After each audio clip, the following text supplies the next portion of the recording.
it is your buddy, Peace and Harmony, with you here today.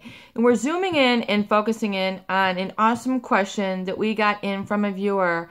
And that was the experience of feeling like you are becoming disordered or narcissistic as a result of or while in a relationship with a narcissistic individual. So it is that question that I want to address here today so you can understand exactly what it is that you're going through. Before we get started though, I want to give a huge shout out to those of you who have recently donated to the channel, and particularly a lovely gentleman who just made a donation. Thank you so much for your contribution. It really does keep me inspired to keep the content flowing, and to know it just gives me the gratitude in knowing that I'm providing tools and resources and knowledge to help you sort through some very difficult and confusing relationship dynamics. So thank you so much. Continue the good work, and thank you so much for your recent donation. I truly appreciate it. And yes, all of you, if I have made an impact, a positive impact in your life, you can absolutely positively donate to the channel here at Peace and Harmony. There's a little tab right on the top of the homepage here at the website, or the video login when you read the About page here on YouTube. So absolutely positively, please feel free to do that. It would be much appreciated and put to good use to continue the resources. And so I want to really kind of zoom in on a great viewer question that we got in, and that is really, can you please address and discuss the experience of becoming, somewhat kind of like narcissistic while you're in a relationship with them? In other words, I feel like the worst of me is being brought out in this situation, and I'm fearful that I am the narcissist. So that's a great question, and something that I receive in quite frequently. Realize that part of the human condition, the human mind, something we have is what is called mirror neurons in the brain, in the kind of neural network, in the neurophysiology, in the neural hormones. So, as your emotions, as how you feel things, see things, react to things, there is the experience of mirror neurons, which give you the ability to feel and empathize and relate to others. It's an adaptive experience. So that is what we call our empathy neurons, or the mirror neurons. For example, if you were to see, played over and over and over again, one of the large anvils, like have you ever seen in the movies like those big iron kind of blocks that are called an anvil, A-N-V-I-L? And if you were to watch a tape of that repeatedly dropped on someone's foot, and it was to show you that this is like 200 pounds of iron steel, and this were to be dropped on someone's bare foot, and then see the guy wincing in pain and going, oh my God, this hurts, and just see it crushing his bare foot. I mean, you would eventually begin to feel that sensation on your foot. And then if you were to see it over and over again, you would most likely begin to wince in pain and grabbing your own foot. If you are experiencing this, if you understand this, you can just say, I get it. You can just respond in the comment section. That is your motor neurons. It is the adaptive quality to have you to feel, sensitize, and respond to the pain of another. It is adaptive. It's basically like saying, there is someone hurt, come to the rescue. It's like humanity at work. It's humanity applied. And so this is empathy. Now, this is not what a malignant narcissist or a psychopath has.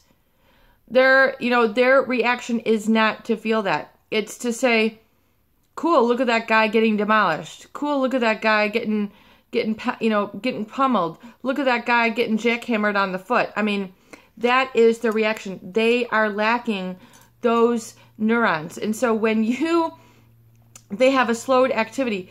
So if you are in a relationship with a narcissist or a psychopath and you are around them, your motor neurons are going to begin to replicate their thought patterns, their values, their assessments, their judgments, and you are going to begin to feel, think, act a little bit like that which you are around. It's like the word of osmosis.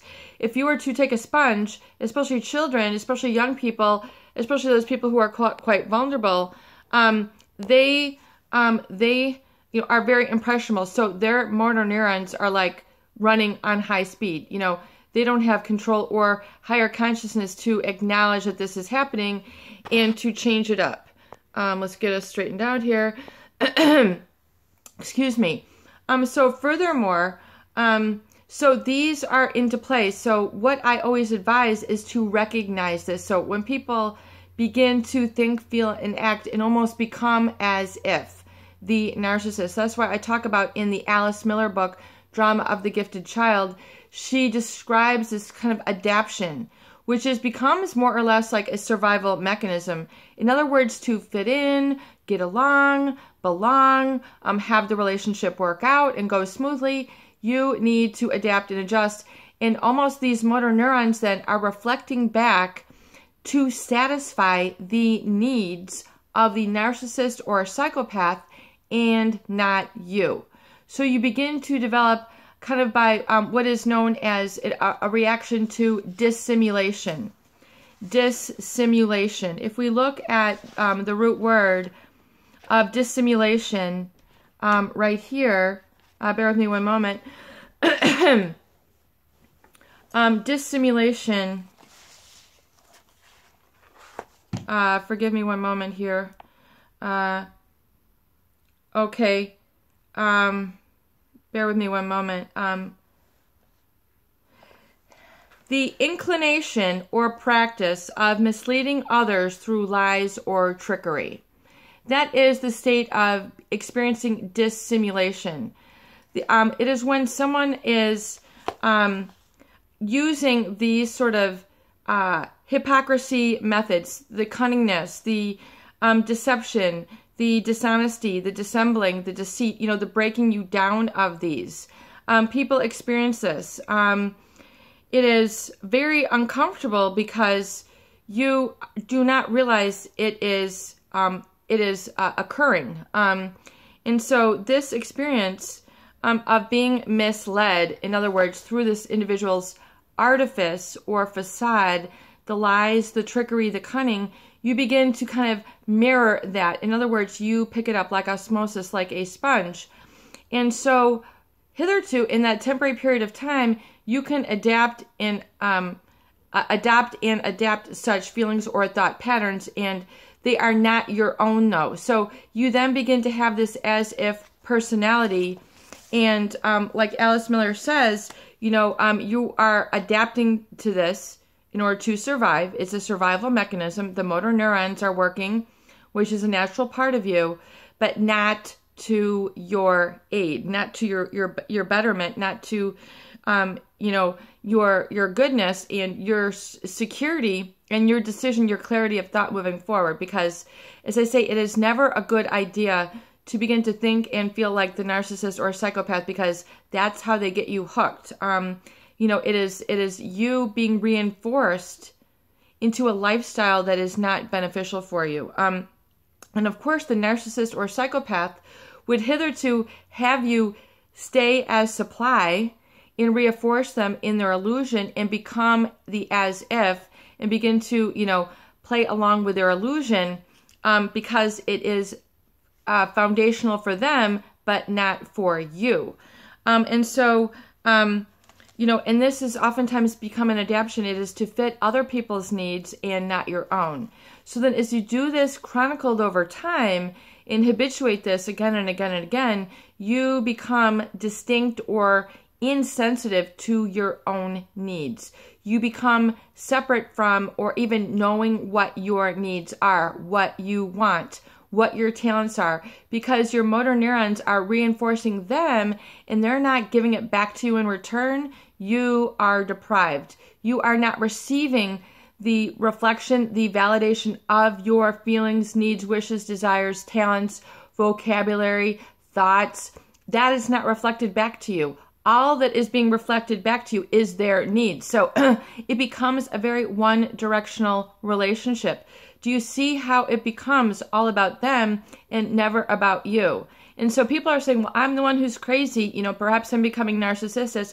Is because you're being starved emotionally of having and exercising your own voice, needs, wishes, talents, desires. All these become to get shut down in the beginning particularly. And then you begin to not follow up. They tell you, oh, that pizza that you made that's so gorgeous, it's burnt.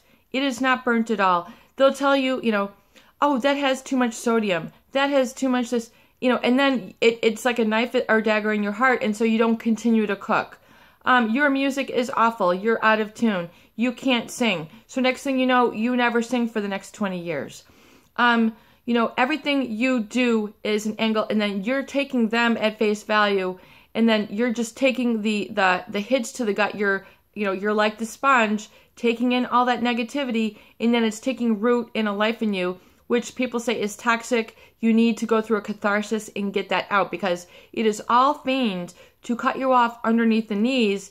And especially in the psychopathic relationship, they will, by virtue of being around them, you will begin to adapt to them versus, reinforcing and being secure in your own voice and your own needs.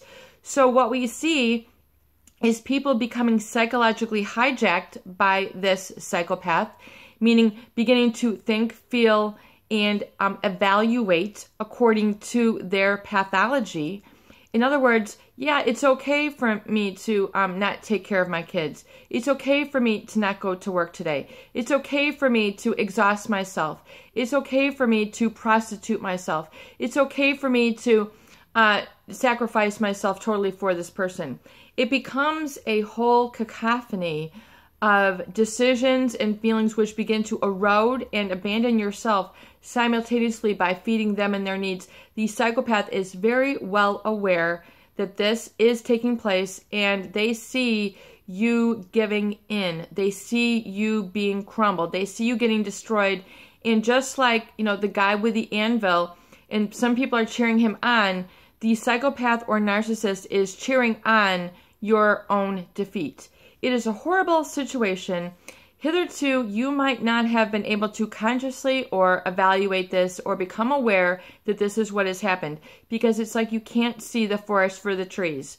You're in the trees. You can't see the fact that you're in a forest. You are just caught up in all that emotion that they have created and intoxicated one by. So it's time to acknowledge that, respond to that, and know that is, a temporary state. That is why it's so important to go no contact, to begin to stop the bleeding, stop the osmosis, stop the receiving of the negativity, stop being surrounded by the people, places, events, and situations which are, creating this depraved part of you, which is not the real you. And then getting into a place where you're surrounding yourself and validating your true peace, harmony, your contribution, the valued person who you are, so you can live it, feel it, exercise it, and then furthermore have others reinforce you and validate you for who you are in the positive manner. But if you've been so starved out and so succumbed to the cunning of the narcissist or psychopath, then chances are you have been deprived and asphyxiated from that soulful, spirited, and alive experience where you can articulate and feel and contribute and have validation back and forth. So that is your order of business. To go no contact, begin to separate yourself and give your body a chance to get away from all those erroneous messages that were designed to adapt to them. Begin to embrace the inner life, the inner voice, the inner I am, the inner I feel, and the inner desires which are part of you, and getting familiar with those now instead of getting familiar with the narcissist or psychopath. It is your buddy, Peace and Harmony, with you here today, and I hope that these videos do help. Please share and please subscribe for more great tools, videos, discussion, and support.